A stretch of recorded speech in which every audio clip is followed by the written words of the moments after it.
Sometimes the most dangerous fight isn't the one in the ring, it's the one that finds you when you least expect it. The musty concrete walls of Castellano's boxing gym on Pier 47 had witnessed countless battles, but nothing like what was about to unfold on this storm-lashed October evening. Muhammad Ali Hassan wrapped his hands with methodical precision, his calloused fingers moving through the ritual that had become sacred to him over 8 years of underground fighting. Rain hammered the corrugated roof above as he prepared for the biggest bout of his career, a championship fight that could finally lift his family out of the shadows of poverty and fear. But Ali carried secrets heavier than his 185-pound frame. His immigration papers were forged, his real name was Mahmoud al-Rashid, and his mother lay dying in a cramped apartment 3 blocks away, too afraid to seek medical help. When 3 NYPD badges flashed in his doorway that night, Ali knew his carefully constructed life was about to crumble. Detective Frank Caruso's voice cut through the storm's fury like a blade. "Kid, we've got a proposition for you." What happened next would defy explanation and haunt everyone involved. Before we jump back in, tell us where you're tuning in from, and if this story touches you, make sure you're subscribed because tomorrow I've saved something extra special for you. Ali's fingers stilled on the hand wraps as Detective Caruso stepped into the cramped locker room, his bulk filling the doorway like a storm cloud. Water dripped from his navy coat onto the cracked concrete floor, each drop echoing in the sudden silence. Behind him, 2 younger detectives flanked the entrance, one Asian with nervous eyes, the other Hispanic with scarred knuckles that told their own story about life on Brooklyn's streets. "Mind if we come in?" Caruso asked, though he was already inside, his pale eyes scanning the room with practiced assessment. "Looks like you're getting ready for something big tonight." Ali resumed wrapping his hands, forcing his breathing to stay steady. 8 years of underground fighting had taught him to read danger the way other men read newspapers, and every instinct screamed that this wasn't a social call. "Gym's closed to spectators," he said, his voice carrying the faint accent he'd never quite shaken. "Fight doesn't start for another hour." Caruso's laugh was like gravel in a cement mixer. "Oh, we're not here to watch, kid. We're here to talk business." He nodded to his partners, who moved to positions blocking the small window and secondary exit. Professional, coordinated. Ali had seen this formation before, in his nightmares about immigration raids. "I pay my gym fees," Ali said, testing the tension on his wraps. "Got my permits for the bout." "Permits." The detective rolled the word around like it tasted bitter. "Funny thing about permits, Muhammad, or should I say Mahmoud." The name hit Ali's chest like a body shot, stealing his breath for a split second. Caruso's smile widened at the reaction. "Yeah, we know all about your little identity crisis. Amazing what turns up when you run prints through the right databases." The Asian detective, Torres, according to his badge, shifted uncomfortably near the window. "Frank, maybe we should..." "Maybe we should what, Vincent?" Caruso's voice carried a warning. "Maybe we should let this illegal alien collect his purse tonight while his dying mother takes up space in our emergency rooms?" His attention returned to Ali with laser focus. "See, that's the beautiful thing about immigrants. You people understand consequences better than most Americans. You know what happens when the wrong people start asking the right questions." Ali's mother's face flashed through his mind, her hollow cheeks, the way she'd gripped his hand that morning while struggling to breathe. The antibiotics alone cost more than most fighters made in a month, and the experimental treatment in Manhattan might as well have been on the moon for all their chances of affording it. This fight, this one opportunity against Tony the Sledge Marconi, represented everything. His mother's life, their future, their chance to finally step out of the shadows. "What do you want?" The question came out rougher than Ali intended. Caruso reached into his coat and produced a thick manila envelope, setting it on the wooden bench beside Ali's water bottle. "Simple transaction. You take a dive tonight, 3rd round, make it look good, and this little immigration problem disappears. 20,000 in cash, plus we make sure your mother gets moved to the front of the line at Mount Sinai. Private room, best doctor's money can buy." The room felt smaller suddenly, the walls pressing in like a closing fist. Ali stared at the envelope, calculating quickly. 20,000 was more than he'd make in 2 years of fighting. Even if he won every bout, his mother could get the surgery she needed, the medication that might buy her years instead of months. "And if I win?" Ali asked, though he already knew the answer. The third detective spoke for the first time, his voice carrying a thick Brooklyn accent. "Then you become a very interesting person to Immigration and Customs Enforcement. Amazing how fast they work when they get anonymous tips about illegal aliens profiting from criminal enterprises." His smile was all teeth and no warmth. "Your ma gets shipped back to Lebanon in a pine box, if she's lucky enough to survive the flight." Ali's hands began to shake, not from fear but from a rage so pure it felt like electricity in his veins. These men, these supposed protectors of justice, were willing to destroy everything he'd built, everything he'd sacrificed for, just to rig one fight. The storm outside seemed to pause, as if the world itself was holding its breath. "How much is Marconi paying you?" Ali asked quietly. Caruso's expression hardened. "Wrong question, kid. The right question is, how much is your mother's life worth?" He tapped the envelope. "Because this offer expires when that bell rings for the first round." Ali stood slowly, his wrapped hands hanging at his sides like weapons waiting to be deployed. At 6'1", he was taller than all three detectives, and years of training had carved his body into something resembling a classical sculpture. But size and skill meant nothing against badges and immigration laws. "I need to think about it," he said finally. Caruso checked his watch, a gold Rolex that probably cost more than Ali's annual rent. "You've got 30 minutes. We'll be watching from ringside." He turned toward the door, then paused. "Oh, and Mohammed, don't do anything stupid. We'd hate for this to get complicated." The three detectives filed out like a plague leaving Egypt, their footsteps echoing down the concrete hallway until only the storm's fury remained. Ali stood frozen in the sudden silence, staring at the manila envelope as if it might explode. $20,000, his mother's life, everything he'd worked for, reduced to a choice between corruption and survival. He sank back onto the bench, his wrapped hands trembling as he reached for his water bottle. The plastic crinkled under his grip, and for a moment he imagined it was Caruso's throat. 8 years. 8 years of building this life from nothing, of transforming Mahmoud Hassan, scared refugee boy, into Muhammad Ali Hassan, underground boxing champion of Brooklyn's forgotten districts. The transformation hadn't happened overnight. He remembered his first week in America, sleeping on the floor of a cousin's Sunset Park apartment, listening to his mother cough through the thin walls while he studied English phrases on index cards by streetlight. "My name is Muhammad. I am from Brooklyn. I am American." The lies had felt foreign on his tongue then, but repetition had made them almost true. Almost. His phone buzzed against the bench. A text from his trainer, Sal Kozlowski, who'd become more father figure than coach over the years. "Crowd's getting restless. You good, kid?" Sal was probably pacing outside the locker room right now, knowing better than to disturb a fighter's pre-bout ritual but worrying anyway.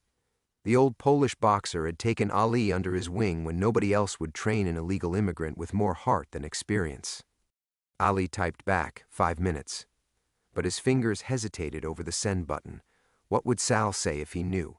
The old man had spent 40 years in boxing, had seen every kind of corruption the sport could offer. He'd left a professional circuit in 1973 after witnessing a fixed championship bout, swearing he'd never again be part of a system that sold its soul for profit. That's why he'd gravitated toward the underground scene, raw, honest, brutal in its purity. Win or lose based on skill and heart, not on who'd greased the right palms. Sal treated these warehouse fights like religious ceremonies, and his fighters like congregation members seeking salvation through sweat and blood.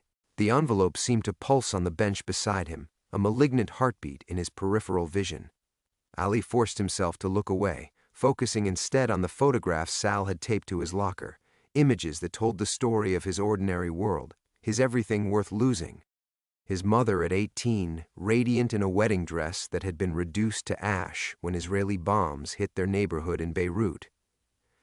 She'd been a literature professor then, fluent in 4 languages, respected and admired.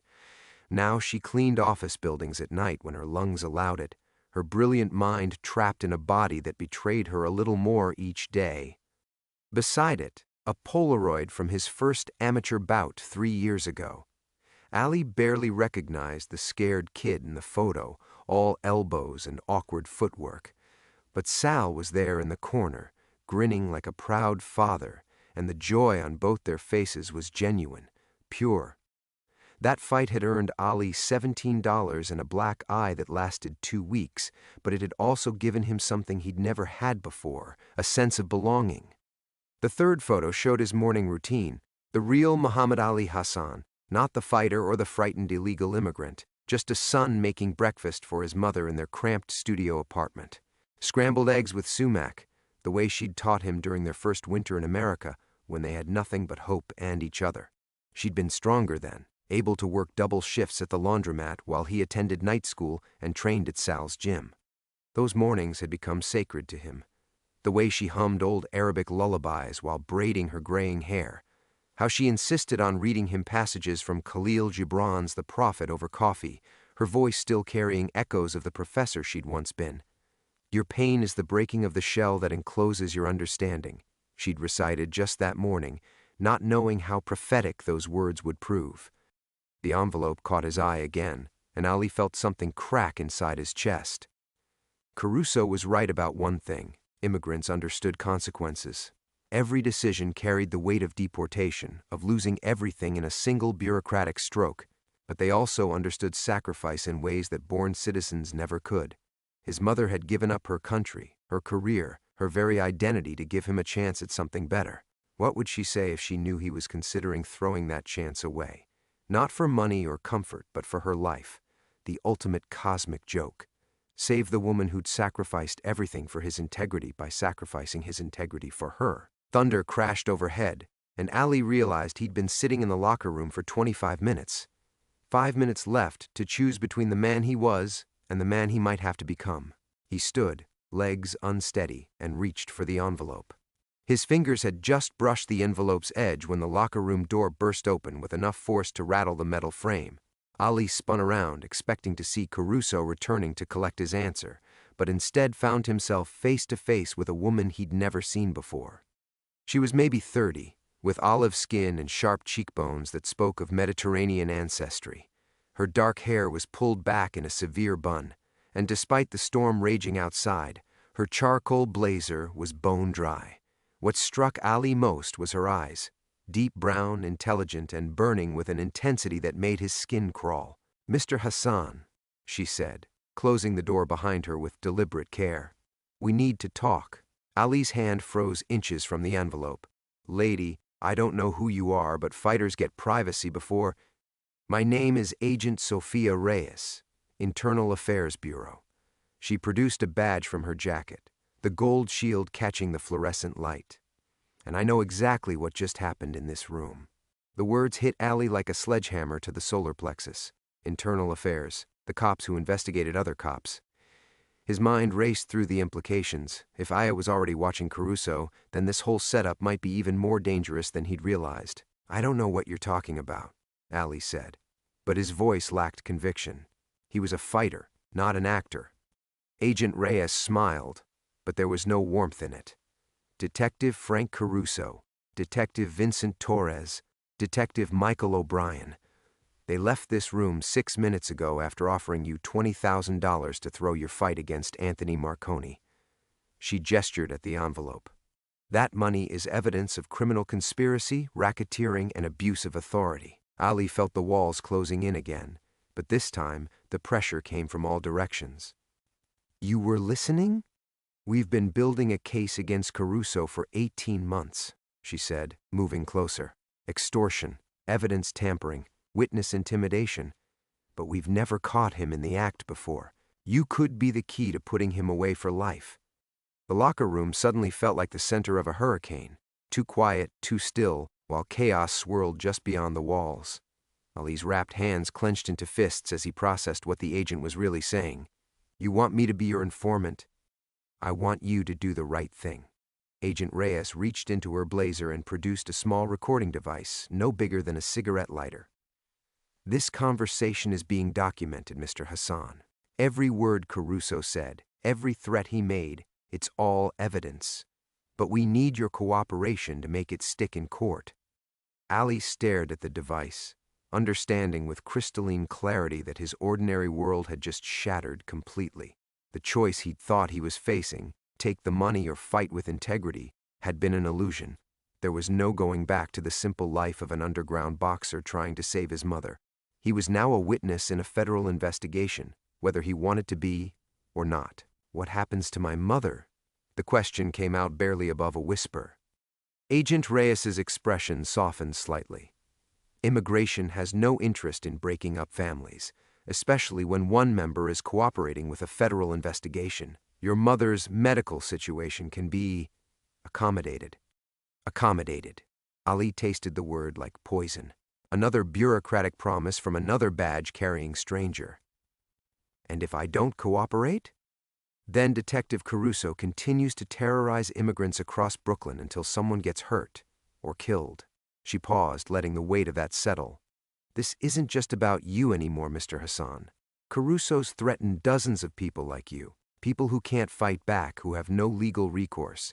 You have a chance to stop him. Thunder exploded overhead, so close that the building's metal frame vibrated. In that sound, Ali heard something like destiny calling. Not the clean, heroic destiny he'd imagined when he first stepped into Sal's gym, but something messier and more complicated. The kind of calling that required sacrificing the man you thought you were to become the man circumstances demanded. I need guarantees, Ali said finally. In writing. My mother gets her surgery, her medication, whatever she needs, and I want her status regularized. Green card, work permit, the whole thing. Agent Reyes nodded. That can be arranged. Ali looked at the envelope one last time, then back at the federal agent who'd just turned his life upside down. Outside, he could hear the crowd growing restless, Sal probably wondering where his fighter had disappeared to. Tony the Sledge Marconi was likely warming up in his own locker room, unaware that their bout had become the centerpiece of a federal sting operation. What do you need me to do? Agent Reyes smiled, and this time it reached her eyes. For now, just fight. Win or lose, but fight clean. We'll handle the rest. She moved toward the door, then paused. Oh, and Mr. Hassan? Be very careful tonight. Desperate men do desperate things, and Caruso just became very desperate. Agent Reyes disappeared into the hallway like smoke, leaving Ali alone with the recording device and $20,000 in blood money. He stared at both objects, his mind reeling from the whiplash of the last 40 minutes. 3 corrupt cops. A federal sting operation. His mother's life hanging in the balance of decisions that felt impossibly large for a warehouse in Brooklyn. The recording device seemed to pulse with malevolent energy. By accepting it, he'd crossed a line that couldn't be uncrossed. He was no longer just Muhammad Ali Hassan, underground fighter. He was now a federal informant, a target, a man walking a tightrope between law enforcement agencies while his dying mother waited at home for news of their salvation. His phone buzzed again. Another text from Sal. Fight starts in 15. Where are you? Ali's fingers shook as he typed back, coming. But the word felt like a lie. He wasn't coming, not really. The man walking into that ring would be someone else entirely, carrying secrets that could destroy lives and wearing recording equipment like armor that might not protect him from what was coming. He thought about his morning routine, the sacred ritual of making breakfast for his mother.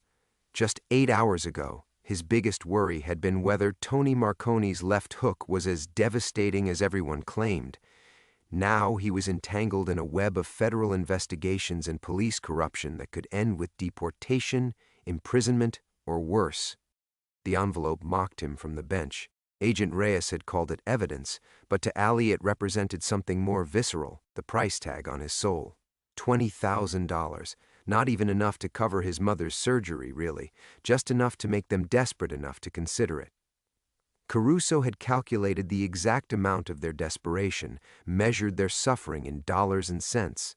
Ali's reflection caught his eye in the cracked mirror mounted above the lockers. He looked like a ghost of himself, hollow-eyed, wrapped hands hanging at his sides like dead weights.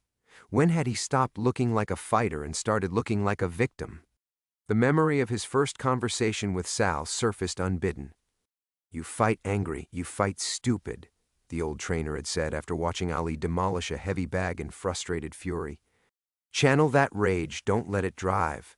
The moment you stop thinking, you start losing. But how was he supposed to think clearly when every option led to catastrophe? Help Agent Reyes, and he'd paint a target on his back that would last long after Caruso was behind bars. Corrupt cops had long memories and patient friends. Take Caruso's money, and he'd become complicit in the very corruption that was strangling his community. Refuse both offers, and his mother would die while ICE agents dragged them both back to a Lebanon that existed only in his childhood memories. The locker room door creaked in the storm wind, and Ali found himself wondering if Torres, the uncomfortable Asian detective, would return. Something about that man's body language had suggested reluctance, maybe even decency. Would he be willing to testify against his partners? Or was Ali grasping for hope in a situation where none existed? Outside, he could hear the crowd's energy building to a crescendo. These fights drew people who'd been forgotten by legitimate boxing: immigrants, ex-cons, night shift workers looking for raw entertainment after brutal days. They scraped together $10 admission fees to watch men like Ali bleed for their dreams. Tonight, they'd witness something else entirely, a performance where every punch carried the weight of federal surveillance and police corruption. His mother's voice echoed in his memory: "Your pain is the breaking of the shell that encloses your understanding." But what understanding was supposed to emerge from this particular breaking? That justice was an illusion? That integrity was a luxury immigrants couldn't afford? That every choice, no matter how carefully considered, led inevitably to compromise? Ali picked up the recording device, its weight surprising him. Such a small object to carry such enormous consequences.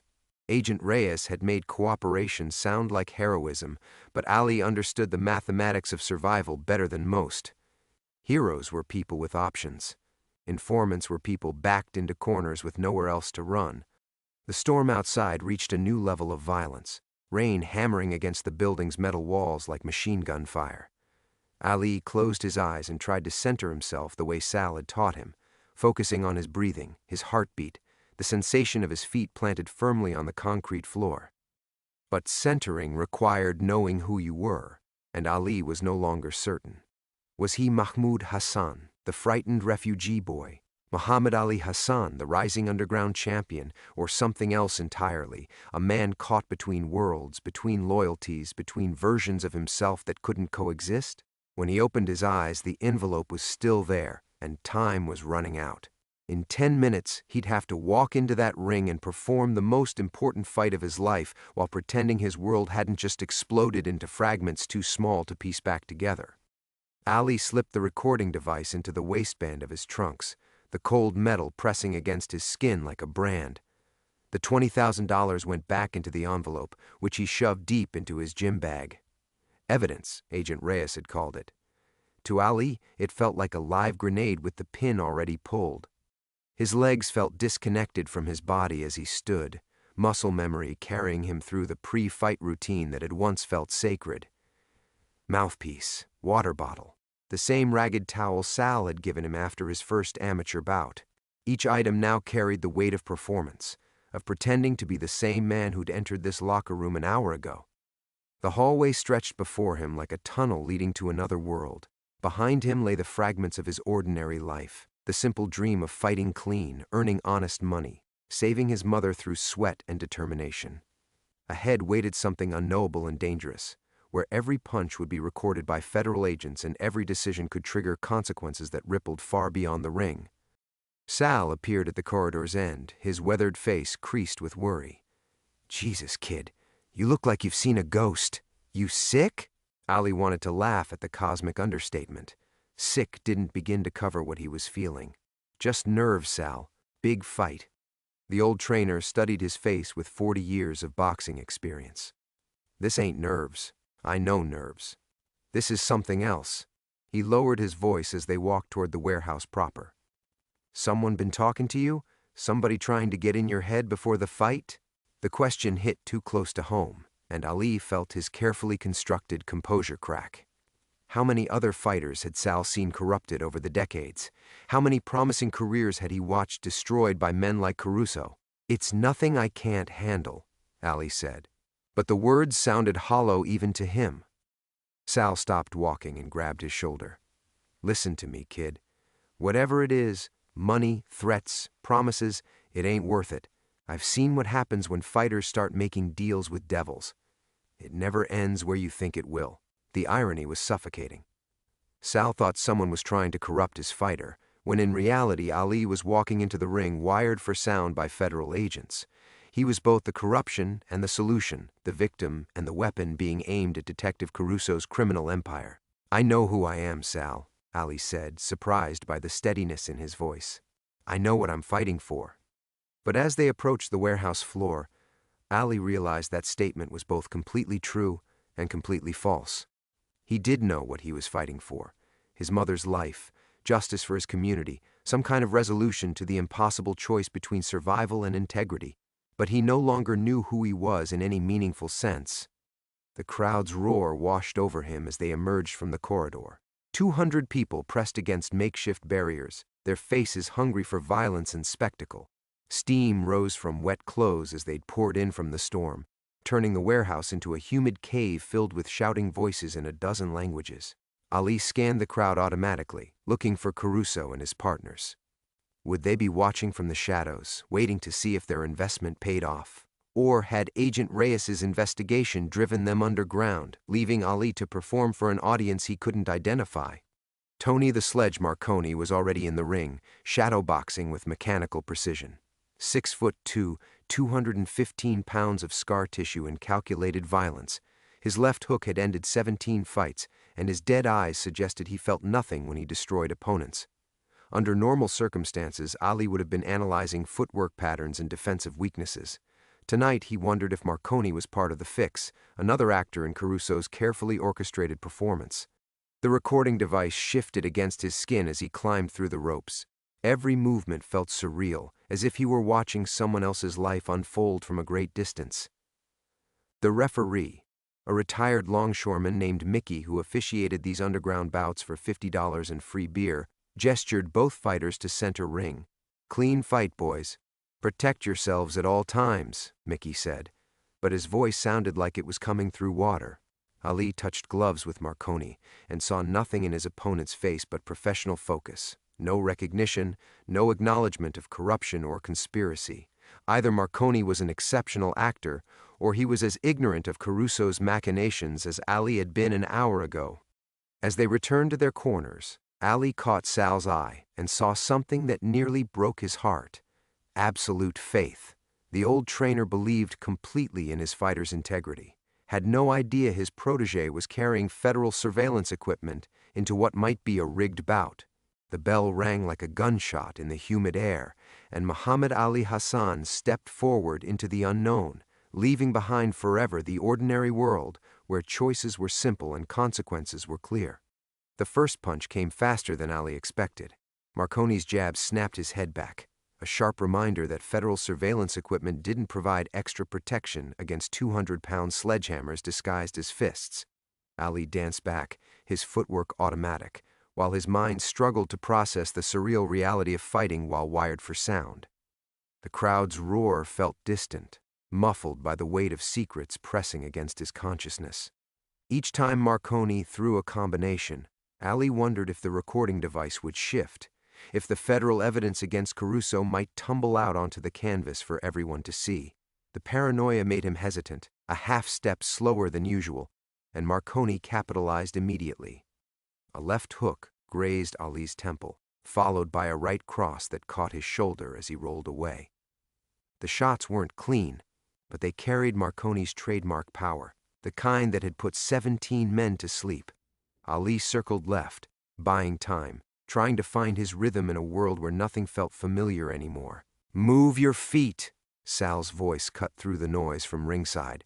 "Stop thinking so much." But thinking was all Ali could do. Every exchange became a calculation. Was Marconi hitting harder than necessary? Were the referee's calls influenced by money? Was Agent Reyes watching from somewhere in this crowd of 200 sweating bodies, taking notes on his performance? Midway through the second round, Ali caught sight of a familiar face in the back corner of the warehouse. Detective Vincent Torres stood near the exit, his uncomfortable posture unchanged from the locker room encounter. But he wasn't watching the fight.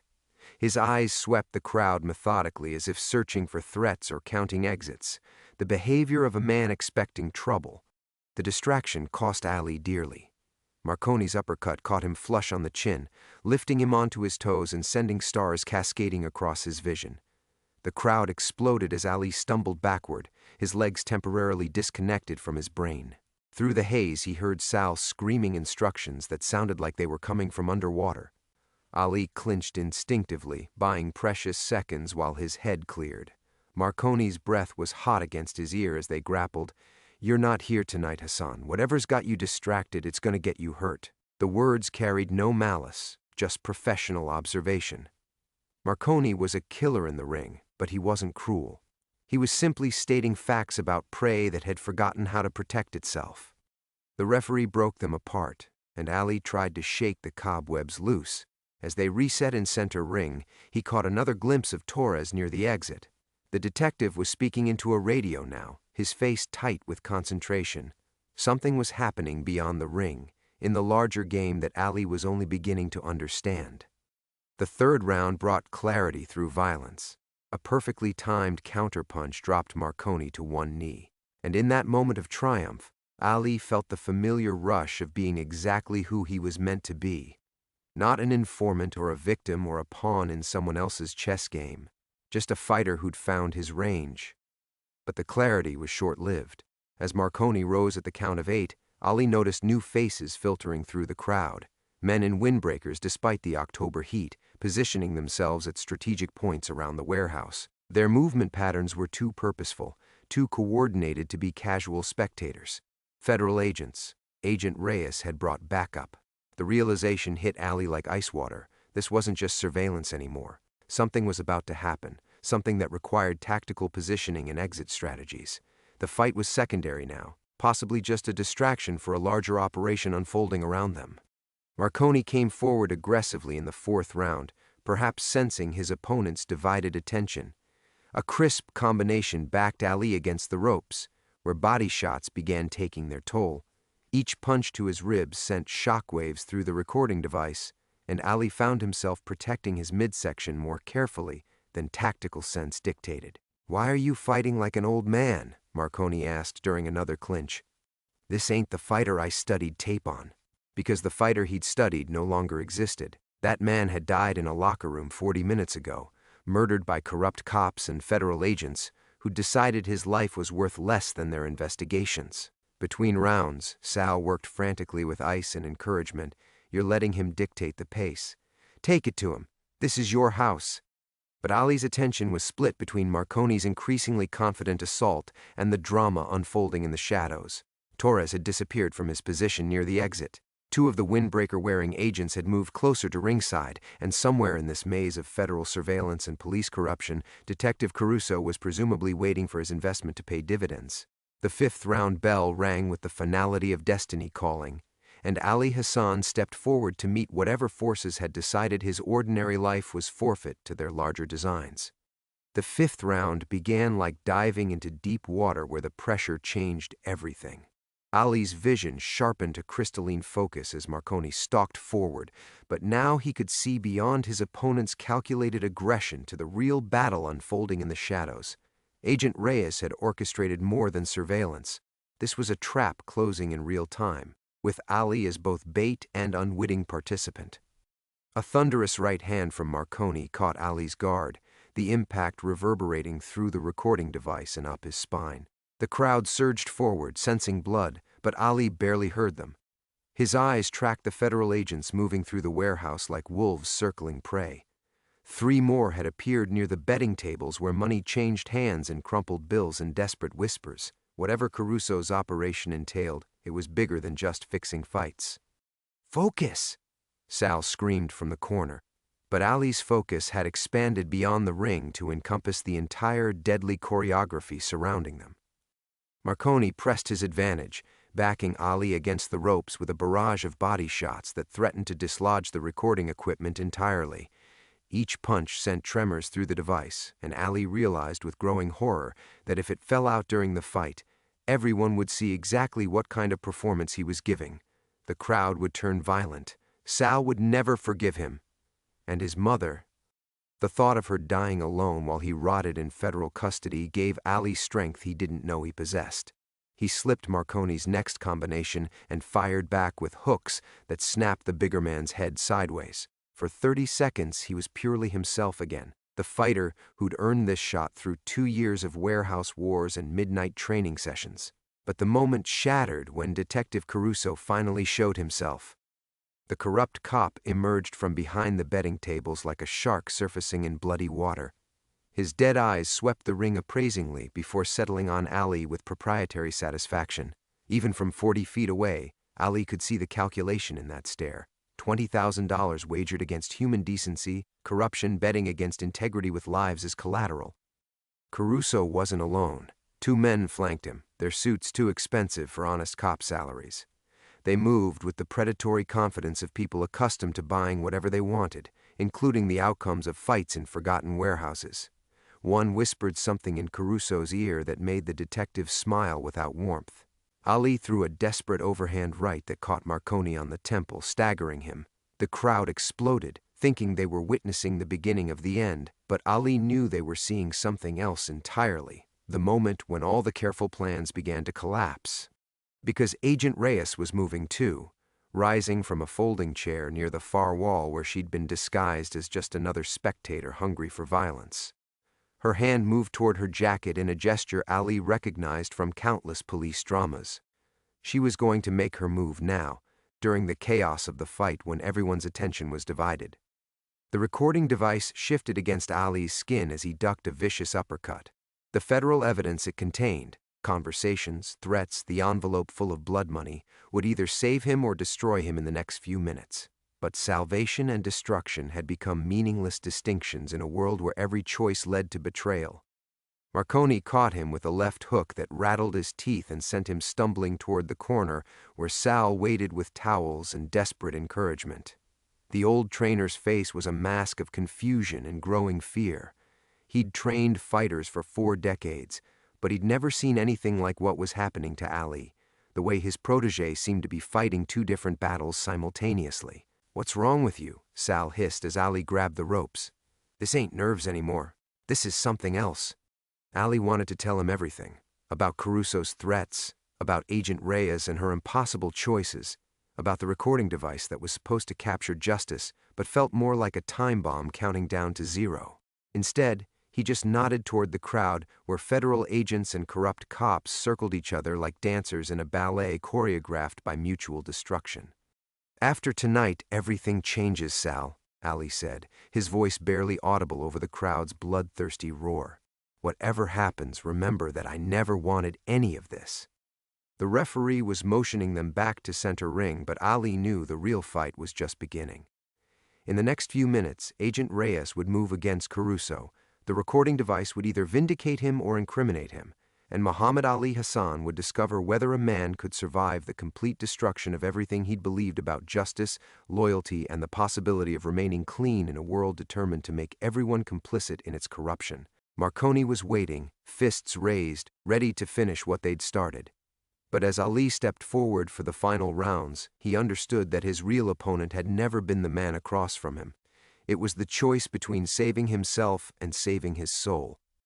The bell for the 6th round tolled like a funeral dirge, and Ali stepped forward knowing he was walking into the complete annihilation of his former life. Every step toward center ring felt like crossing a threshold from which there could be no return. Marconi's fists weighted like twin sledgehammers, but they were nothing compared to the forces gathering in the shadows, forces that would either crush him or forge him into something entirely new. Agent Reyes was moving now, her path through the crowd deliberate and final. Ali could see her hand resting on her weapon as she closed distance with Caruso's position. The corrupt detective remained oblivious, his attention fixed on the ring where his investment was supposed to pay dividends. The federal agents positioned throughout the warehouse had gone still, coiled springs waiting for their signal to strike, and Muhammad Ali Hassan stood in the center of it all, wired for sound, carrying evidence that could topple a criminal empire, while trying not to get his head taken off by a man who hit like a freight train. Marconi came forward with renewed aggression, sensing victory. A straight right hand crashed into Ali's guard with enough force to buckle his knees. The impact sent shock waves through the recording device, and Ali felt it shift dangerously against his ribs. If it fell out now, in front of 200 witnesses, the warehouse would explode into chaos. Blood would flow on concrete floors, and everyone he cared about would pay the price for federal justice. "You're done, Hassan." Marconi pressed forward, his combinations coming faster now. "Whatever's got you thinking instead of fighting, let it go." But letting go was impossible when every punch threatened to expose the wire, when every movement brought federal agents closer to their target, when every second stretched toward a confrontation that would reshape everything. Ali tried to find his rhythm, to become the fighter who'd earned this moment, but that man felt like a stranger from another lifetime. A vicious left hook slipped through his guard and caught him flush on the jaw. The warehouse spun like a carnival ride, faces blurring into abstract patterns of violence and expectation. Ali's legs turned to rubber, and he felt himself falling backward toward the canvas where dreams went to die. Time dilated. Through the haze of concussion, Ali saw Caruso lean forward at ringside, his dead eyes bright with anticipated profit. The corrupt cop was counting money that hadn't been earned yet, savoring the taste of a fix coming together perfectly. He saw Sal's face crumple with understanding, the old trainer finally realizing his fighter was compromised somehow, that this wasn't just a bad night but something fundamentally wrong. He saw Agent Reyes reach for her badge, preparing to end the charade and arrest Detective Caruso in the middle of a crowd that would scatter like startled birds. And he saw something else, something that changed everything. Detective Torres wasn't just providing security. He was moving toward the electrical panel that powered the warehouse lighting, his hand reaching for switches that would plunge everything into darkness. In that moment of realization, Ali understood the true scope of Caruso's operation. This wasn't just about fixing one fight. They were planning something catastrophic: robbery, mass arrests of illegal immigrants, violence that would dwarf anything that had come before. The recording device was the least of his problems. Agent Reyes was walking into an ambush, and everyone in this warehouse, fighters, spectators, federal agents, was about to become collateral damage in a war between corruption and justice. Ali hit the canvas hard, his head bouncing off the unforgiving surface. The referee began counting, but the numbers felt meaningless. Everything he'd trained for, everything he'd built, was dissolving in real time. Mickey's voice seemed to come from another dimension: 4, 5, 6. Through blurred vision, Ali watched Torres reach the electrical panel. In seconds, the lights would go out. Gunfire would erupt. Federal agents and corrupt cops would turn the warehouse into a battlefield, with 200 innocent people caught in the crossfire. His mother's face appeared in his mind, not as she was now, fragile and failing, but as she'd been years ago when they'd first arrived in America. Strong, hopeful, believing in the possibility of a better life for her son. In this country, she'd told him, good men can still make a difference. 7, 8. Ali's hand found the canvas. His muscles screamed in protest, his vision swam with concussion fragments, but something deeper than physical strength was taking over. Not the supernatural power from Detective Torres's disappearance. This was something more fundamental, the absolute refusal to let corruption win when everything he loved hung in the balance. 9. Muhammad Ali Hassan pushed himself upright and stood to face the greatest test of his life. Not Marconi's fists, but the choice between survival and the kind of moral courage that his mother had crossed an ocean to find. The warehouse lights flickered as Torres reached for the switches, and Ali stepped forward into darkness, carrying the weight of everyone's hopes on his shoulders. The lights died with the finality of a coffin lid closing. Darkness swallowed the warehouse whole, transforming 200 voices into a symphony of panic and confusion. Chairs scraped against concrete as people scrambled blindly toward exits they could no longer see. Someone screamed, glass shattered somewhere in the distance. The organized chaos of an underground fight dissolved into primal terror as human beings reverted to their most basic instinct: survival. Ali stood frozen in the center of the ring, his concussion-addled brain struggling to process what Torres's sabotage meant. This wasn't just about plunging them into darkness. This was about creating the perfect cover for mass arrests, robbery, or worse. In the black void where the warehouse had existed moments before, corrupt cops and federal agents would become indistinguishable from each other and from the criminals they claimed to hunt. Federal agents! Nobody move! Agent Reyes's voice cut through the pandemonium.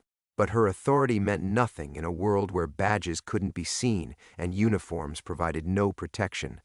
Her carefully planned arrest of Detective Caruso had become a nightmare of friendly fire and mistaken identity. Gunfire erupted near the betting tables, 3 sharp cracks that sent the crowd into full stampede mode. Ali couldn't tell who was shooting at whom, but he could hear people falling, could hear the wet sounds that meant some of those bullets had found flesh. The recording device pressed against his ribs had become irrelevant. There would be no trials, no testimony, no justice served through proper channels. There was only chaos and the strong preying upon the weak. Ali! Sal's voice came from somewhere in the darkness, desperate and terrified. Ali, where are you? He tried to respond, but Marconi's fist found him first, a thunderous right hand that caught him in the floating ribs and folded him in half. Even in the darkness, the professional fighter moved with deadly precision, his muscle memory navigating the ring like a shark following blood trails through black water. "This is your fault somehow," Marconi growled, his voice carrying fury and betrayal. "I don't know what game you're playing, but good people are gonna die because of it." Ali wanted to explain, wanted to tell him about the impossible choices and the federal pressure and the threats against his mother. Instead, he could only absorb punishment as Marconi unleashed 2 years of pent-up aggression in combinations that would have dropped him even with full lighting. The bigger man was fighting blind, but his hatred provided perfect guidance. More gunfire echoed through the warehouse, closer now, near the ring itself. Ali heard Agent Reyes shouting orders that no one could follow, heard Detective Caruso's voice bellowing threats and accusations, heard the sound of federal authority crumbling in real time. The recording device that was supposed to capture evidence of corruption had become a useless wire recording the complete breakdown of law and order. A body fell against the ring apron with enough force to shake the entire structure. Ali couldn't see who it was, but the gurgling sounds that followed painted a vivid picture of someone drowning in their own blood. Federal agent or corrupt cop, innocent spectator or guilty participant, death made no distinction in the darkness. Marconi's next punch caught Ali in the temple, sending him crashing into the ropes where he hung like a broken marionette. The warehouse spun around him, even though he couldn't see it spinning. His legs belonged to someone else.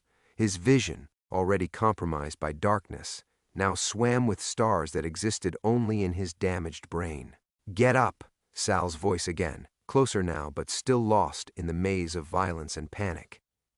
"Ali, get up and fight!" But fighting had become meaningless when the real battle was for survival itself. Ali could hear people sobbing in the darkness, could hear the sound of exits being blocked by bodies both living and dead. The warehouse had become a tomb, and everyone inside, corrupt and innocent alike, was being buried together. Detective Torres' voice cut through the chaos from somewhere near the electrical panel. "Nobody leaves until we find what we came for." The words confirmed Ali's worst fears. This wasn't just about fixing the fight or arresting Caruso.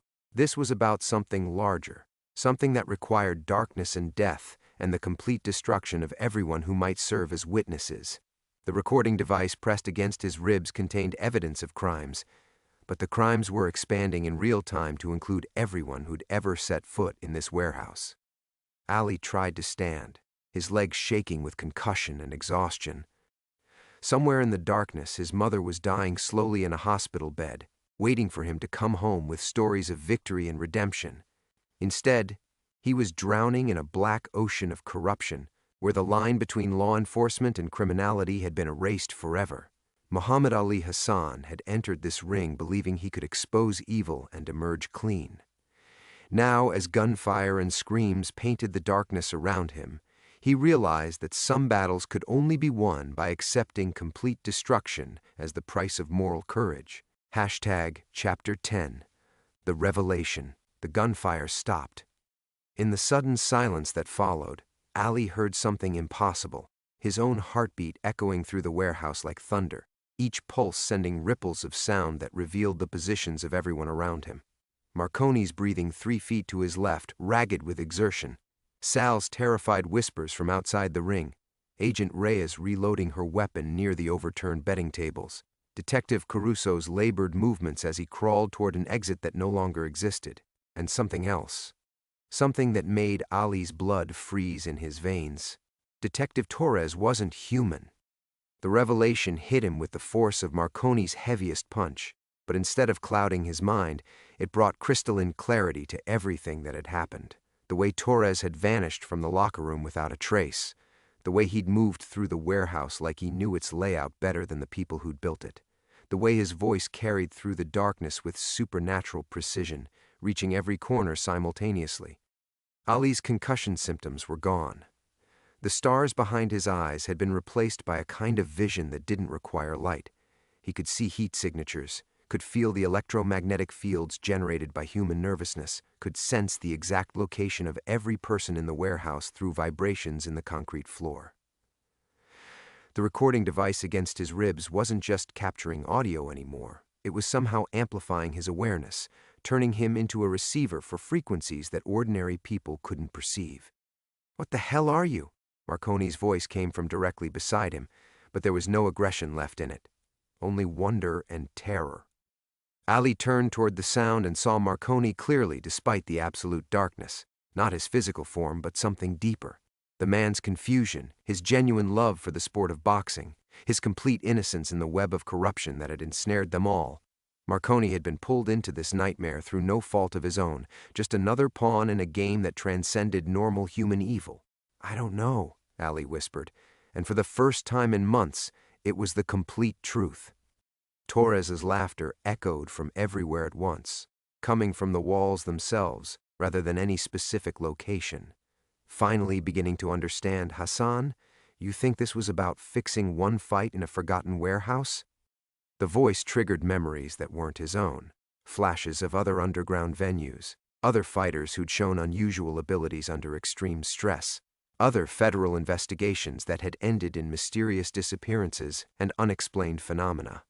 The recording device wasn't just evidence of police corruption. It was part of something larger, a network designed to identify and catalog people like him, people who changed when pushed beyond normal human limits.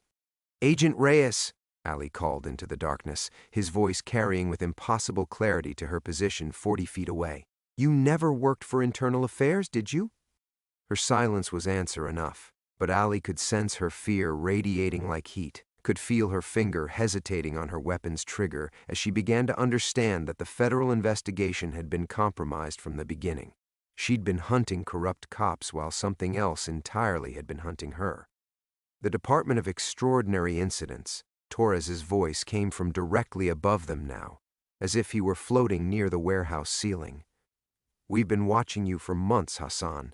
Every fight, every moment of unusual strength or speed or resilience, building a profile, waiting for the right pressure to see what you really are."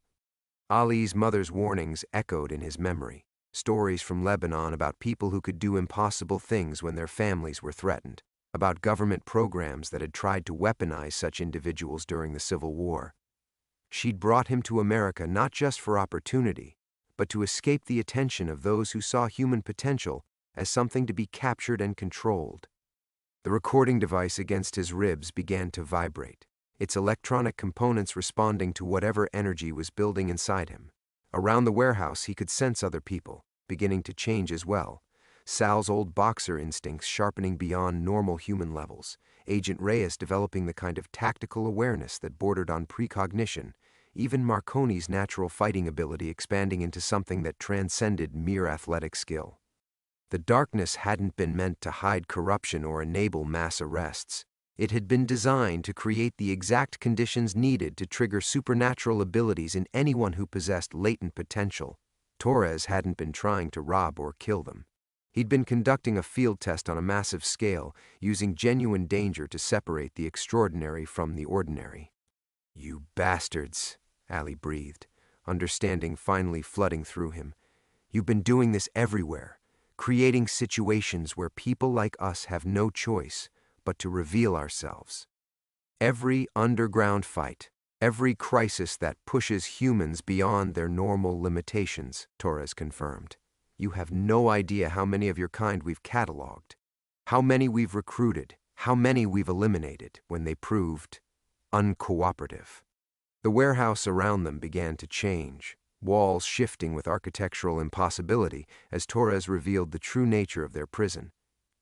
This had never been just an abandoned building. It was a facility designed specifically for this purpose, for testing, for capturing, for deciding which extraordinary individuals deserved to live and which ones posed too great a threat to the established order. Muhammad Ali Hassan stood in the center of the ring and felt his entire understanding of reality reconstruct itself around a single terrible truth.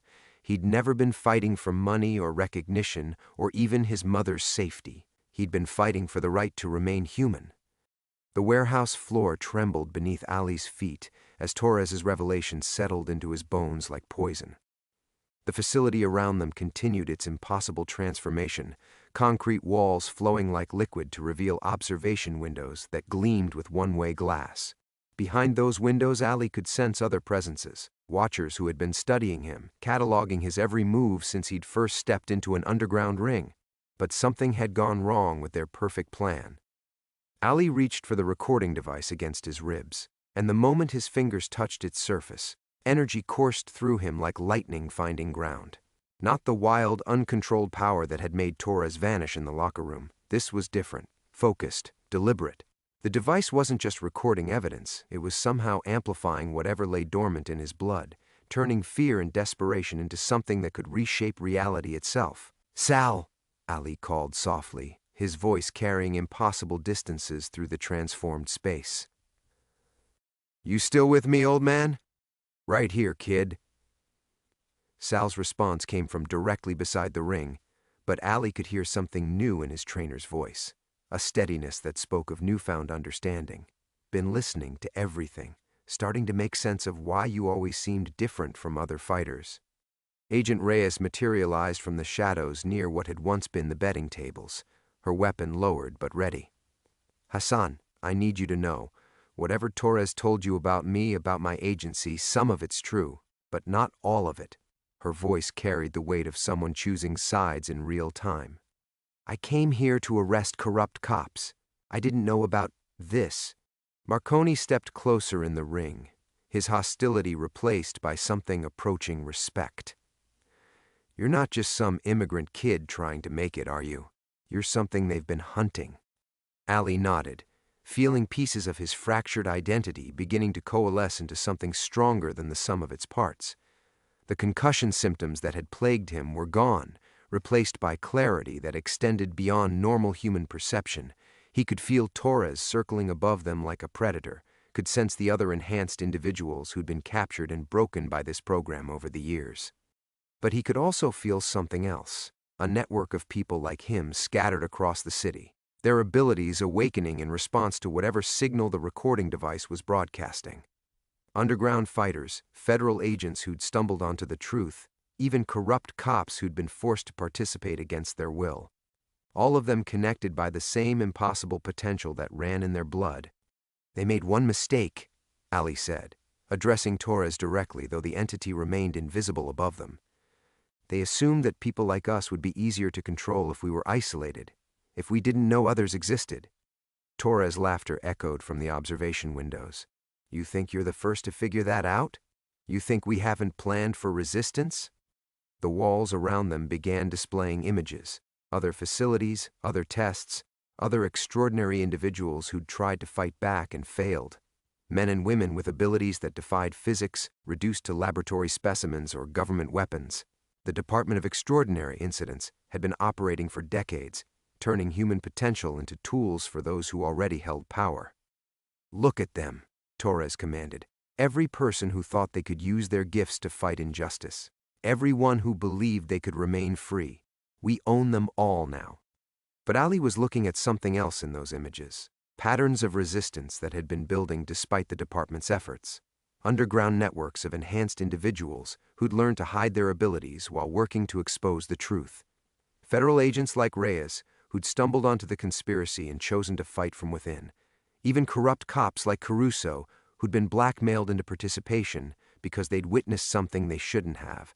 The recording device in his hand began to pulse with increasing intensity, and Ali realized what it truly was. Not just evidence of corruption, but a beacon designed to call others like him. A trap that could be turned into a rallying cry. "Sal, I need you to get everyone out of here, Ali said, his voice carrying new authority. Reyes, can your people be trusted? Some of them, she replied. Enough. Marconi cracked his knuckles, a sound that echoed through the transformed space with supernatural resonance. What about me?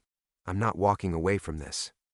Ali looked around at the faces of people who'd been strangers hours before. A corrupt federal investigation, a fixed fight, a web of lies that should have destroyed them all.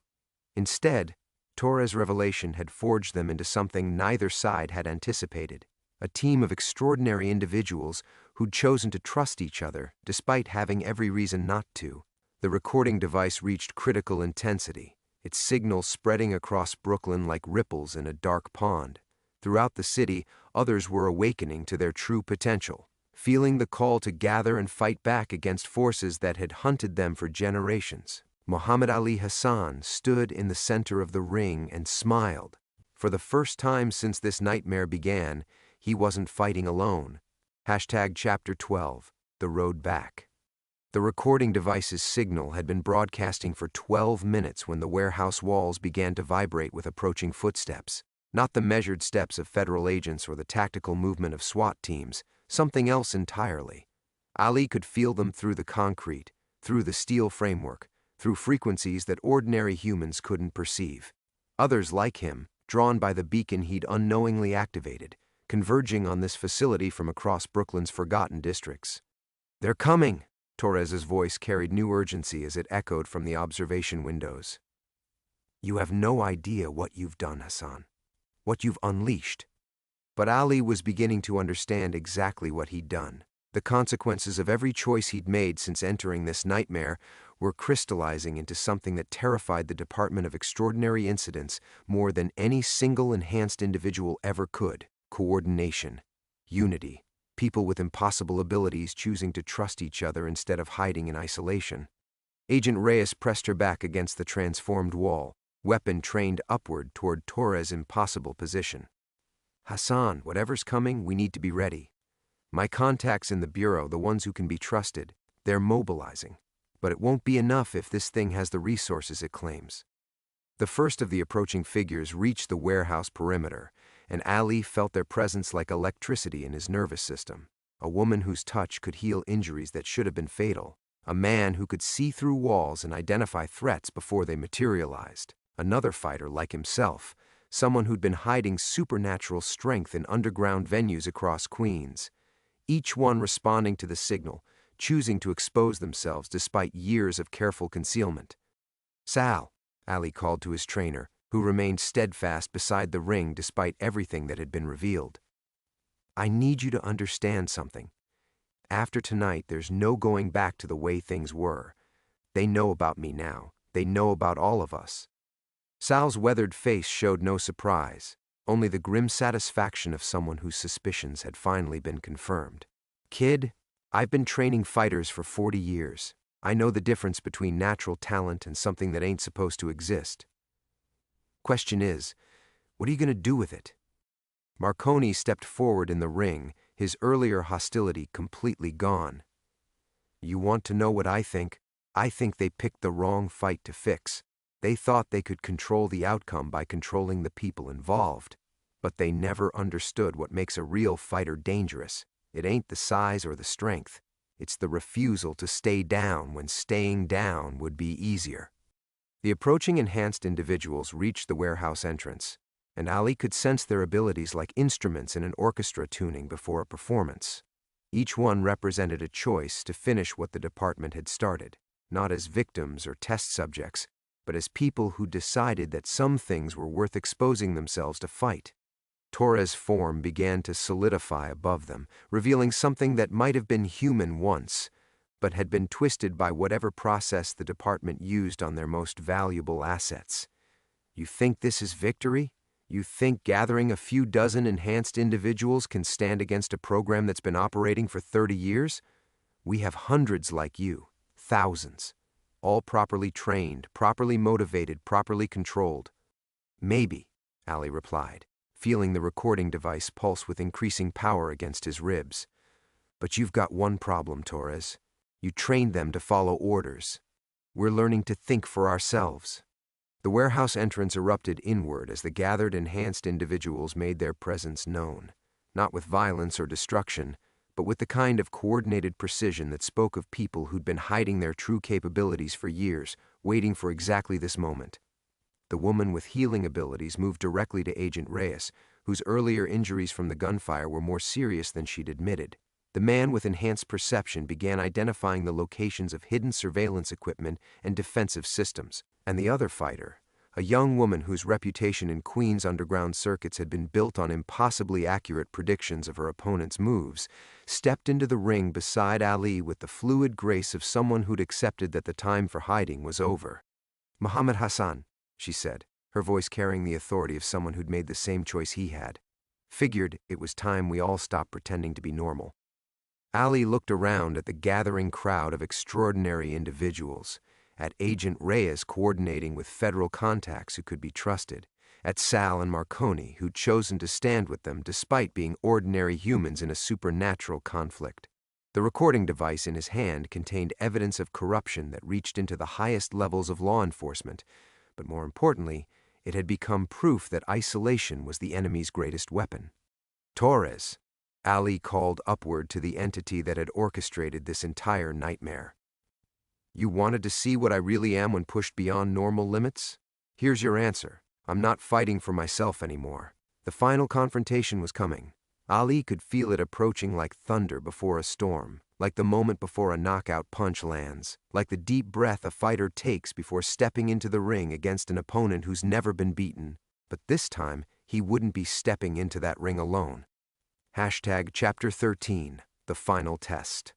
The facility's true nature revealed itself in response to the gathering of enhanced individuals, walls reshaping into an arena that defied architectural logic. What had been a warehouse transformed into something between a gladiatorial coliseum and a high-tech laboratory, with observation decks spiraling impossibly upward and equipment that hummed with frequencies designed to monitor and contain superhuman abilities. Torres descended from the shadows, his form now fully visible, a man whose body bore the scars of whatever process the department used to create their perfect operatives. Half his face showed burn marks that pulsed with unnatural energy, and when he moved, reality seemed to bend slightly around him, as if space itself was uncertain of his exact location. "Impressive," he said, surveying the 24 enhanced individuals who had answered Ali's beacon. "But you still don't understand what you're facing. This facility isn't just a testing ground, it's a recruitment center. Everyone who enters either joins us willingly or provides valuable data about their abilities before they're neutralized." The recording device in Ali's hand had evolved beyond simple electronics, its surface now displaying a real-time map of enhanced individuals across the 5 boroughs. Red dots indicated department assets, people like Torres who had been captured and reprogrammed. Blue dots showed unknowns, individuals whose abilities hadn't been cataloged yet. And green dots represented the growing network of those who had chosen resistance over submission. The balance was closer than Ali had dared hope, but not close enough. "Show them," Torres commanded, and the arena's walls lit up with live feeds from other facilities across the country. Enhanced individuals in white rooms, their abilities being tested under controlled conditions. Some appeared willing participants, others showed the hollow expressions of people whose wills had been systematically broken. Phoenix, Seattle, Miami, Detroit. We have operations in every major city. Your little rebellion changes nothing. But Ali was studying those feeds with perception that extended beyond normal vision, and what he saw gave him hope. In several facilities, the enhanced individuals were exchanging glances, small gestures that suggested communication beyond their captor's awareness. The beacon's signal was reaching farther than Torres realized, awakening not just those in hiding, but those who had been forced into compliance. "Sal," Ali said quietly, never taking his eyes off Torres. "Remember what you taught me about reading an opponent? About finding the weakness they don't know they're showing?" His trainer nodded from ringside. "Always telegraph their desperation right before they commit to something stupid." Torres was indeed growing desperate. Ali could sense it in the way reality flickered around him, in how his voice carried just a little too much force, in the timing of his revelations. The department had expected, isolated, enhanced individuals. People driven by fear and self-preservation. They hadn't planned for coordination, for people like Ali who would choose principle over survival. You want to test what I really am? Ali stepped forward in the ring, the other enhanced individuals forming a loose circle around him. Then let's make it a fair fight.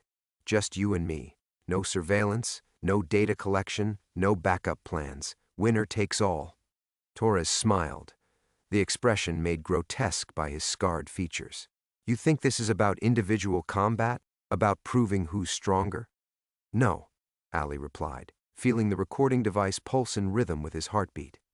I think this is about proving that people like us don't have to be weapons for people like you, that we can choose what we become. The arena responded to his words, walls shifting to create a traditional boxing ring surrounded by stadium seating that filled with holographic projections of department observers from around the world. This was bigger than a single facility or a corrupt police investigation. This was about the future of human evolution and who would control it. Torres stepped into the ring with movements that distorted space around him, his abilities clearly far beyond what Ali had encountered before. But as Ali watched him move, he began to recognize something familiar in the other man's fighting style. The measured precision, the way he tested distance and timing. This had once been a boxer too. Someone who understood the fundamentals before the department had transformed him into something else. Muhammad Hassan, Torres said as they circled each other, last chance to join willingly. Your abilities are remarkable, but they're nothing compared to what we can make you become. Ali felt the weight of everyone watching. The enhanced individuals who had answered his call, Agent Reyes coordinating with federal allies, Sal and Marconi who represented the ordinary humans caught up in this extraordinary conflict. But more than that, he felt the connection to enhanced individuals around the world who were watching this moment, waiting to see whether resistance was possible or whether submission was inevitable. The recording device against his ribs had become something beyond technology now, pulsing with energy that connected him to every person who had ever been hunted for being different, who had ever been forced to choose between hiding their true nature and becoming someone else's weapon. Muhammad Ali Hassan raised his hands in a fighting stance that his grandfather would have recognized, not just the techniques Sal had taught him, but something older, something that had been passed down through generations of people who refused to be broken. Let's find out what I really am, he said. Chapter 14, The Confrontation. The first exchange happened faster than human perception could follow. Torres moved with the fluid distortion of someone who existed partially outside normal space-time, his punch arriving before his body had fully committed to throwing it.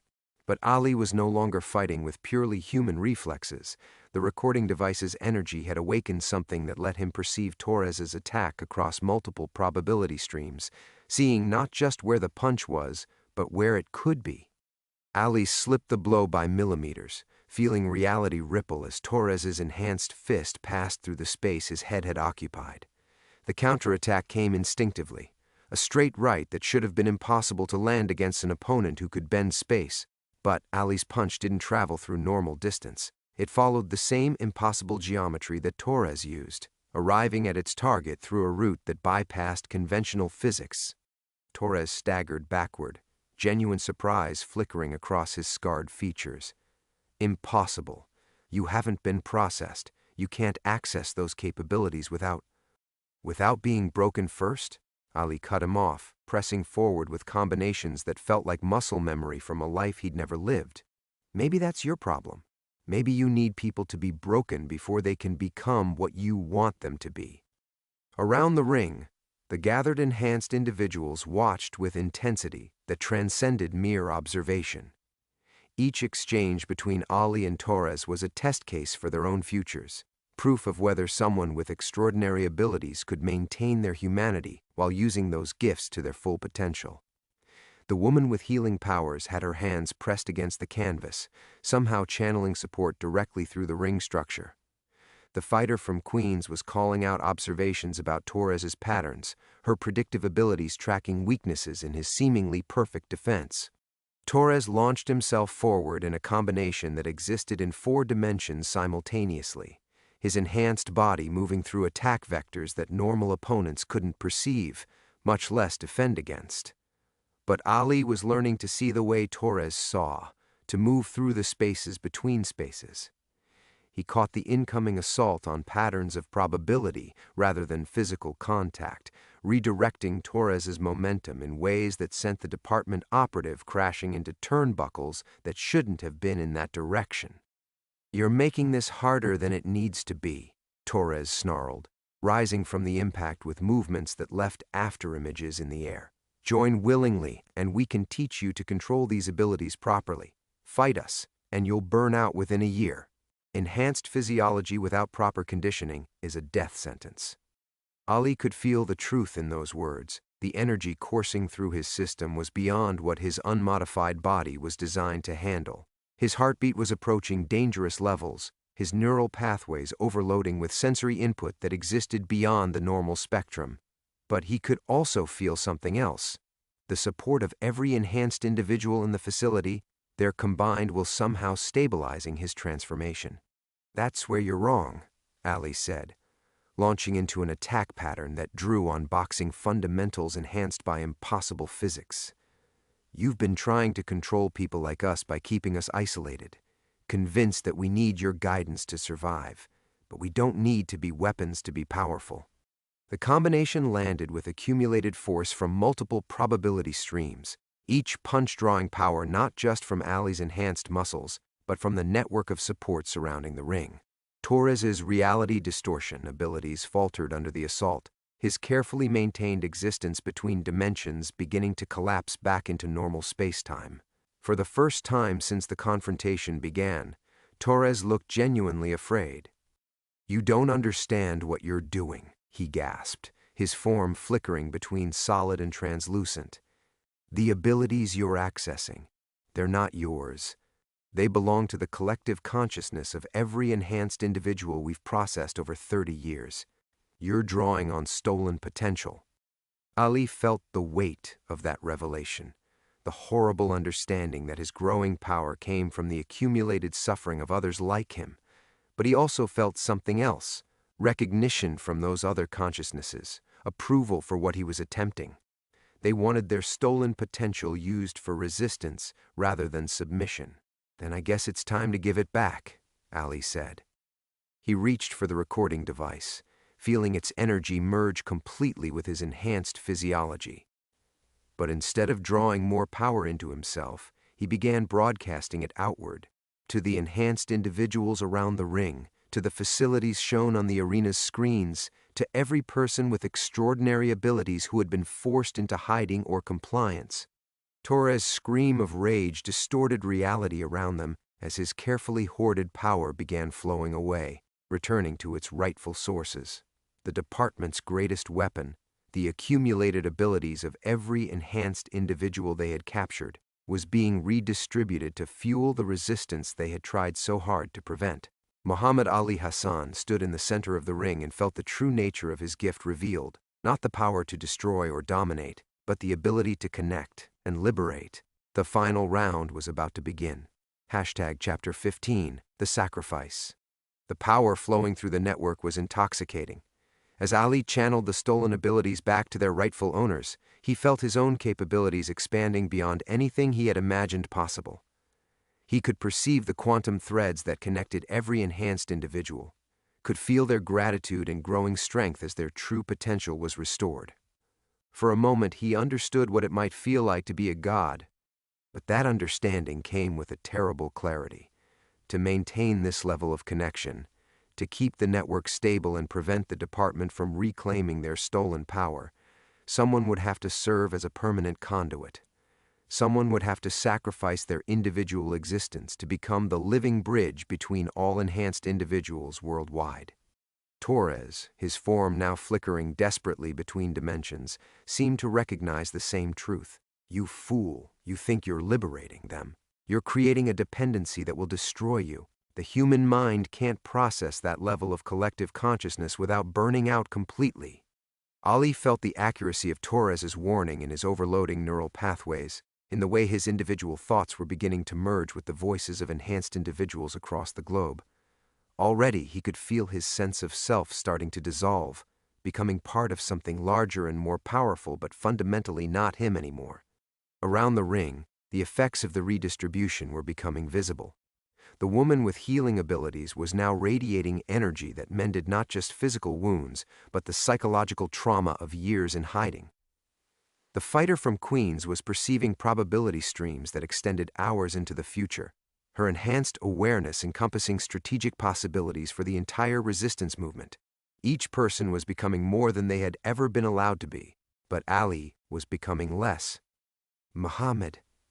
Sal's voice cut through the growing chorus in his head, the old trainer's concern breaking through the noise of 1,000 other minds.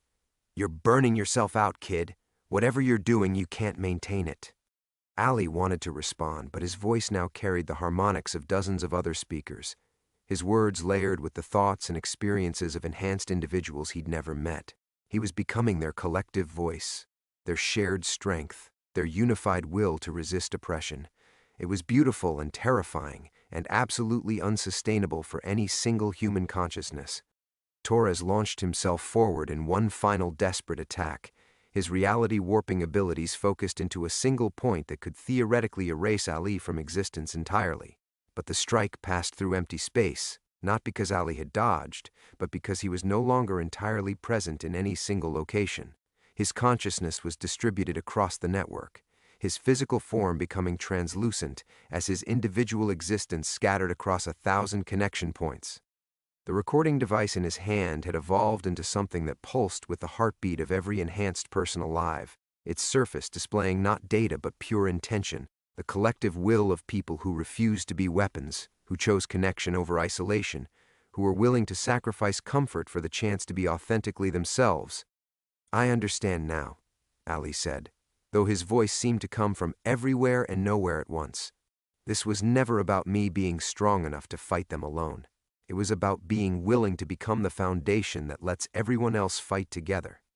Agent Reyes stepped closer to the ring, her federal contacts coordinating with enhanced individuals in facilities worldwide as the department's control structure began collapsing. Hassan, there has to be another way. You don't have to sacrifice yourself for this. But Ali could see the probability streams now the way the Queen's fighter could perceive the branching paths of possibility that extended from this moment.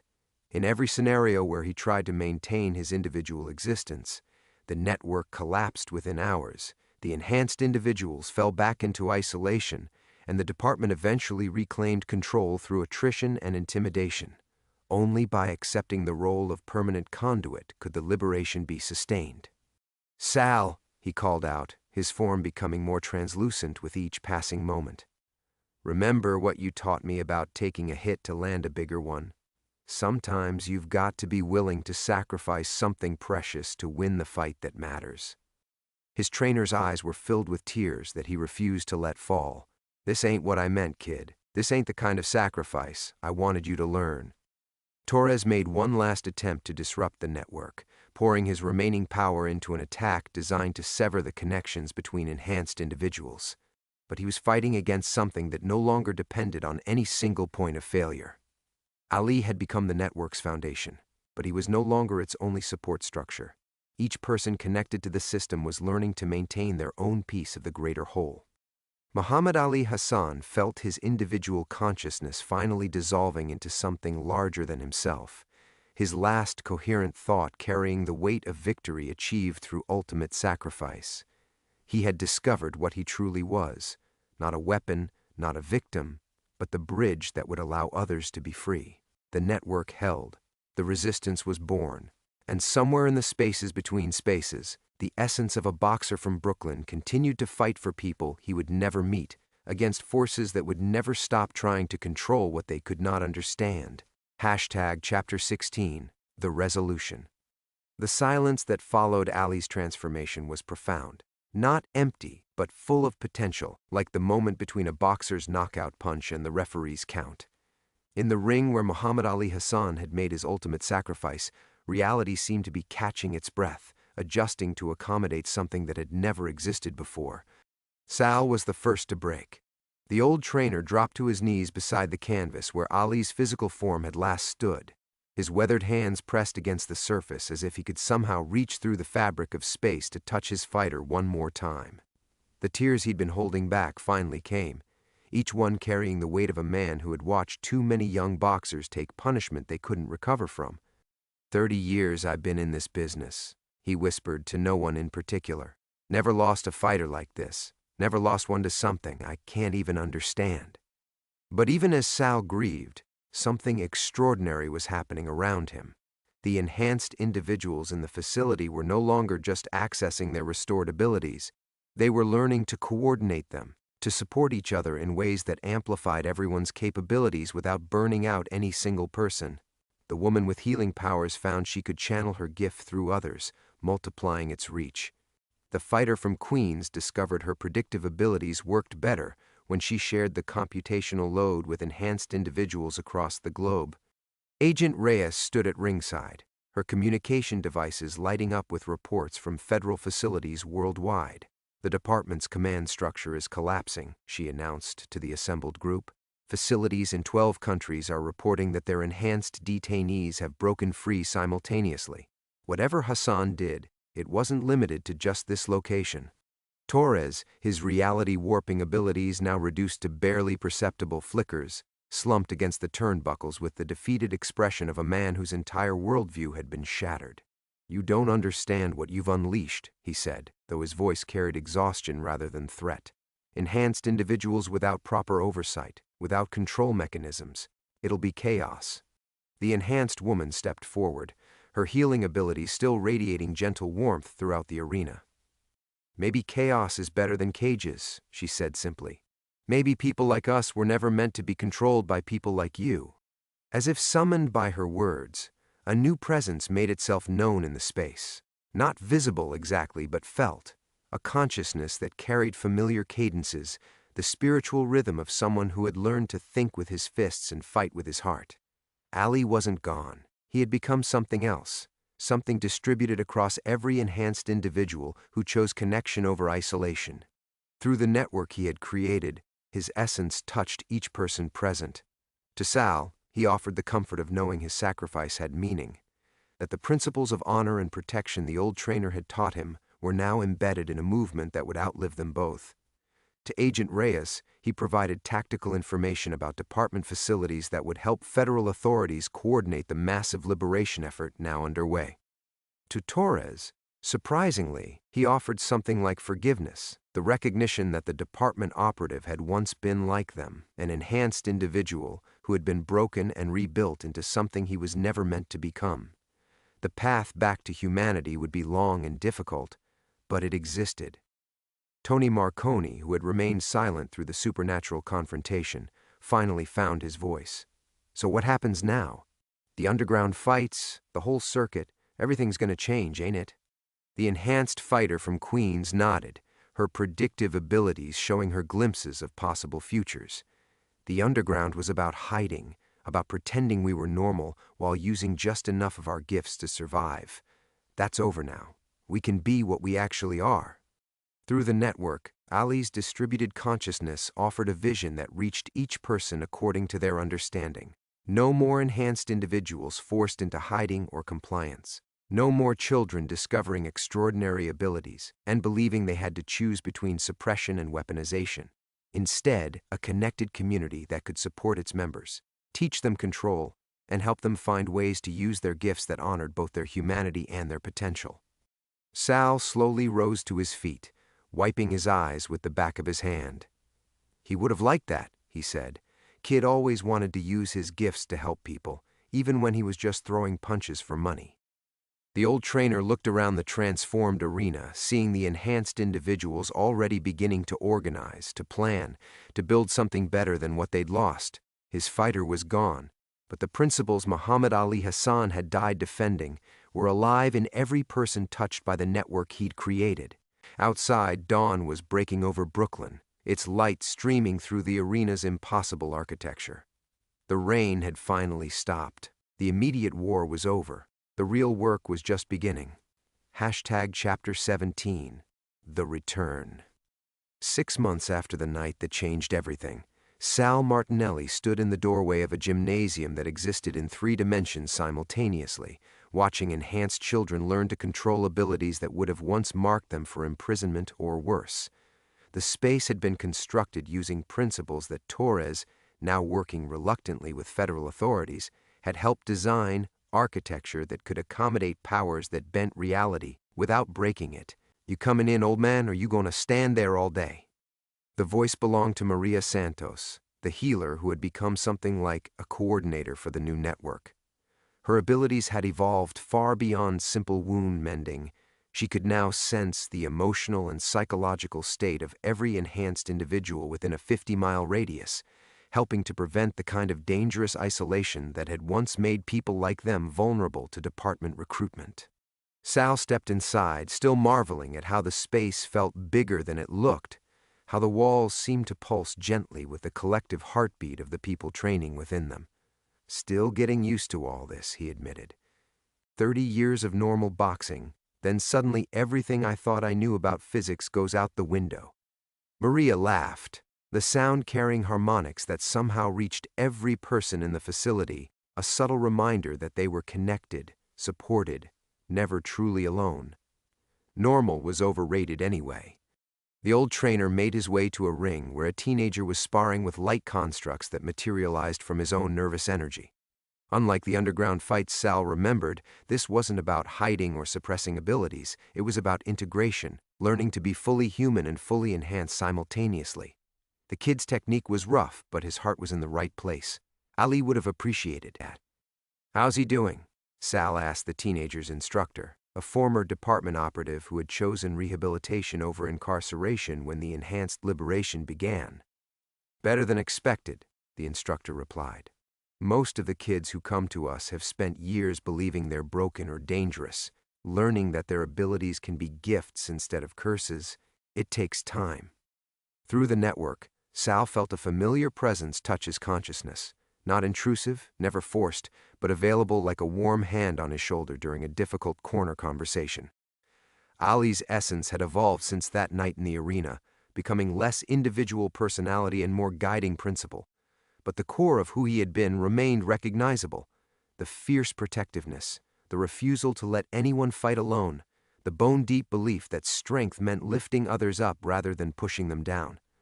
"You're doing good work here," the presence seemed to convey, though the communication came through feeling rather than words. "These kids need someone who understands what it means to train without losing your humanity." Sal nodded, not caring if anyone saw him responding to empty air. The enhanced individuals here had long since stopped judging anyone for seeming to talk to themselves. They understood that consciousness could take forms that ordinary perception couldn't quite grasp. Across the gymnasium, Agent Reyes was coordinating with international law enforcement agencies that were still struggling to adapt to a world where enhanced individuals no longer hid their abilities. The transition hadn't been smooth. There had been incidents, misunderstandings, people drunk on newfound power who needed to be reminded that liberation didn't mean abandonment of responsibility. But the network Ali had created proved surprisingly effective at self-regulation, enhanced individuals supporting and correcting each other in ways that no external oversight could have achieved. Sal, the voice belonged to another familiar figure, Tony Marconi, who had become something unexpected in the months following the liberation. No longer just a fighter, he had emerged as a spokesperson for enhanced individuals who chose to work within existing systems rather than replace them entirely. "You got a minute?" The old trainer walked over to where Tony stood with a small group of adults who radiated the particular tension of people still learning to control abilities that had manifested later in life. Stress-activated enhancements, the network called them, individuals whose powers only emerged under extreme pressure, like Ali's had. "These folks are having trouble with integration," Tony explained. "Their abilities only show up during crisis situations, but that means they can't practice control when they actually need it." Sal studied the group, recognizing something he'd seen countless times in young fighters who were afraid of their own power. "What they need isn't practice," he said after a moment. "They need to understand that strength isn't about what you can do when you're angry or scared. It's about who you choose to be when you have the power to choose anything." As if responding to his words, the network pulsed with approval, Ali's distributed consciousness offering support to the struggling individuals through every enhanced person present, not taking over, not solving their problems for them, but providing the foundation of connection that made individual growth possible. Outside, Brooklyn continued its transformation. Enhanced individuals walked openly through neighborhoods where they had once hidden, their abilities contributing to community projects that would have been impossible before the liberation. The underground boxing circuit had evolved into something unprecedented, sporting events where enhanced and non-enhanced humans competed together, celebrating capability rather than concealing it. Sal looked around the gymnasium one more time, seeing the future that his fighter had died to create taking shape in every corner.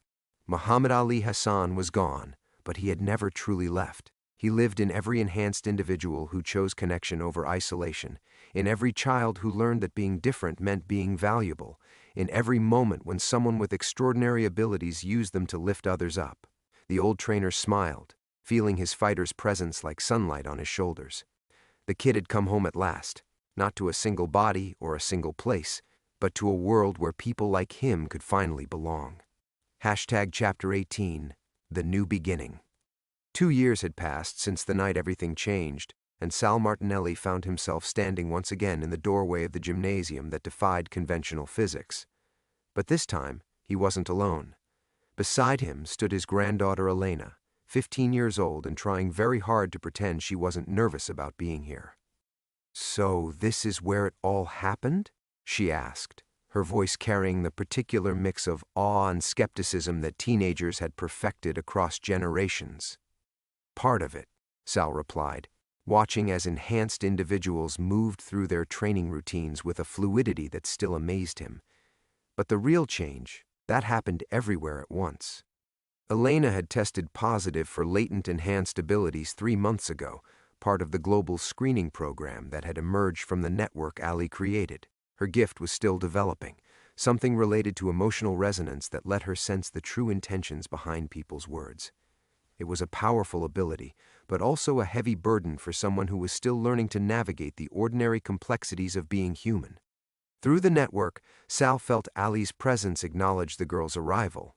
The distributed consciousness had evolved again over the past 2 years, becoming less like an individual personality and more like a living principle, the embodiment of everything the underground boxer had believed about using strength to protect rather than dominate. "Is he really here?" Elena whispered, her developing abilities picking up the subtle resonances that indicated Ali's attention. "The fighter you told me about?"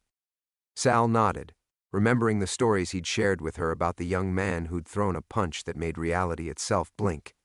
But those stories had always focused less on the supernatural aspects and more on the choices Ali had made, the decision to refuse blood money, to protect his mother, to sacrifice himself so others could be free. "He's here," Sal confirmed, "but not the way you might expect." As if summoned by their conversation, Maria Santos approached with her characteristic smile. The healer had become something like the public face of the enhanced community, appearing at congressional hearings and international summits to help normal humans understand that people with extraordinary abilities were still fundamentally people. "First day?" Maria asked Elena, her voice carrying those subtle harmonics that reminded everyone within range that they were connected to something larger than themselves. Elena nodded, suddenly shy in the presence of someone she'd seen on television. "My grandfather said you could help me understand what's happening to me." "We all help each other understand," Maria replied gently. "That's how this works. Nobody figures it out alone anymore." The truth of those words was evident throughout the gymnasium. Enhanced individuals worked in pairs and groups, their abilities complementing and supporting each other in ways that amplified everyone's capabilities. Children learned control through play and community rather than fear and suppression. Adults who had spent decades hiding their gifts finally had space to explore what they might become when shame was replaced with support. Tony Marconi jogged over from where he'd been working with a group of stress-activated enhanceds, his role as community liaison having evolved into something like enhanced social work. The underground boxing circuit still existed, but it had transformed into public exhibitions where ordinary and extraordinary humans competed side by side, celebrating human potential in all its forms. "Sal, good to see you, old man. And this must be Elena." Tony's natural warmth put the teenager at ease immediately. Your grandfather's told us a lot about you. Says you've got questions about what it means to be enhanced. I guess, Elena said, then caught herself being evasive. Her developing abilities made dishonesty uncomfortable. She could sense her own insincerity as easily as other people's. Actually, I'm scared. What if I can't control it? What if I hurt someone? The question hung in the air for a moment, touching something deep in everyone present. They had all faced that fear, all wrestled with the terrible possibility that their gifts might become weapons despite their best intentions. Through the network, Ali's essence responded with something that felt like gentle laughter, not mocking but warm with recognition. His distributed consciousness touched each person present, carrying a message that came through feeling rather than words. The fact that you're afraid of hurting people is exactly why you won't. Sal put his hand on his granddaughter's shoulder, feeling the weight of everything that had brought them to this moment. The corrupt cops who had tried to buy Ali's integrity, the department operatives who had sought to weaponize people like Elena, the underground fights where enhanced individuals had hidden their true selves, the supernatural confrontation that had shattered one world and birthed another. You know what your grandfather taught me? Elena asked, surprising everyone by addressing the air where Ali's presence felt strongest. The network hummed with curious attention. He said being strong isn't about what you can do to other people. It's about what you're willing to do for them. Elena looked around the gymnasium with new eyes, seeing not a training facility but a community. I think I'm ready to learn. Outside, Brooklyn basked in autumn sunlight, its streets filled with people who no longer had to choose between being themselves and being safe. The underground was gone, replaced by something unprecedented, a world where extraordinary was simply another way of being human. In the ring where Muhammad Ali Hassan had thrown his last punch, children laughed as they learned to fly.